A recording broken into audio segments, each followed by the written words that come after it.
A Beaverton man will serve jail time because of this, a road rage case when he yelled a racial slur at another man, and the moments were all caught on a dash cam. It is 6 o'clock. I'm Jeff Gianola. I'm Elizabeth Din, and tonight the victim is speaking only with KOIN 6 about what happened and why he wants more people to report these kinds of cases.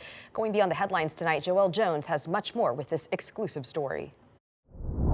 This victim tells me what you're about to see on dash cam is just one of 4 times this stranger targeted him over the course of about a month. It starts as a quiet Beaverton commute, then a familiar car, and in seconds, everything changes. I was fearful of my life. Krishna Sin says his first encounter with this black car happened last April at a stoplight. Dashcam shows the driver swerving in front and brake checking him. He says the driver, now identified as Jacob Michael Anderson, parked outside his home twice after that. He stopped and honked his horn at me and flipped me off, and it was at that point that I had realized it was the person that I had encountered weeks before. A month later, Sin spotted the same car in his rearview mirror on his way to work. I see a black car behind me speeding very fast.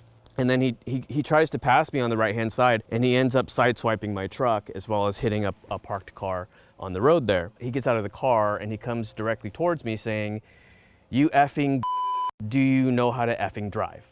Officers reviewed Sin's dashcam video. Anderson later convicted of reckless driving and first-degree bias crime. Last week, a judge sentenced him to 120 days in jail, 3 years probation, a 90-day license suspension, and anger management classes. I thought about how important dashcam is because otherwise this would have been the victim's word against the offenders. Washington County Prosecutor B.J. Park says many bias crimes go unreported. That's why the county's multidisciplinary bias crime team, the first in the state, is working with cultural groups to overcome language and trust barriers. I think there's also kind of a fear and a stigma for a lot of the victims, where they wonder if they'll be believed. Statewide, new data shows reports of bias-motivated incidents dropped 7% last year, and reported bias crimes fell 24%. Attorney General Dan Rayfield calls the decline a sobering gut check, warning some victims may be retreating into silence. Sin hopes his case can encourage more people to speak up. Definitely report any levels of bias crime. I think it's important that these people realize that this is not welcome in the community and that the community is not going to stand for it. Now, the DA's office tells me they've received questions about whether this was just a case of free speech.